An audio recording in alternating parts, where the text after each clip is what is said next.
تقویٰ تو دل میں ہوتا ہے، اس لیے داڑھی رکھنا ضروری نہیں۔ ایک نوجوان کا سوال،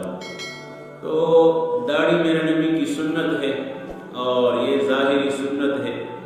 اور یہ اس کا حکم تو قرآن میں ڈائریکٹ نہیں ہے، انڈائریکٹ حکم ہے قرآن میں کہ اللہ پاک فرماتے ہیں کہ آپ میرے نبی کی اطاعت میں ادخلوا فی السلم کافہ، آپ پورے اسلام میں داخل ہو جائیں۔ ما آتاکم الرسول فخذوہ وما نہاکم عنہ فانتہوا،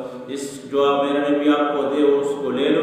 اور جس سے میرے نبی آپ کو منع کرے تو اس سے منع ہو۔ اور دوسری بات یہ ہے کہ یہ داڑھی رکھنا یہ پورے انبیاء علیہ السلام، سارے انبیاء علیہ السلام کی سنت ہے، صرف حضور پاک علیہ السلام کی سنت نہیں ہے۔ اس لیے داڑھی رکھنا، جس کی جو داڑھی نہیں رکھتا یا داڑھی پر اعتراض کرتا ہے اور اس کے باوجود بھی یہ کہتا ہے کہ داڑھی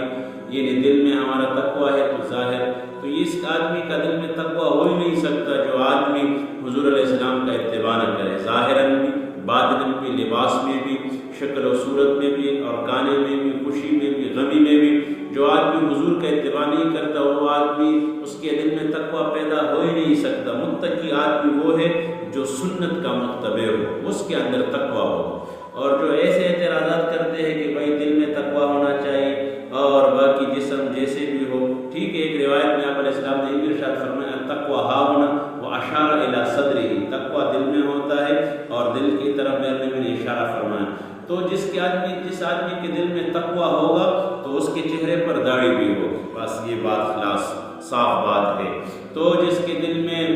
تقویٰ نہیں ہے اس کے چہرے پر داڑھی بھی نہیں ہوگی، تو لہذا ظاہراً بھی محمدی ہو، باطناً بھی محمدی ہو۔ تو اللہ پاک ہمارے نوجوانوں کو توفیق دے کہ داڑھی رکھے۔ دوسری بات یہ ہے کہ جو حجامت کرتے ہیں اور یہ تھوڑے داڑھی چھوڑتے ہیں، وہ کہتے ہیں کہ یہ داڑھی ہے تو یہ بھی داڑھی کا مذاق ہے، تو لہٰذا جو پراپر داڑھی ہے، جس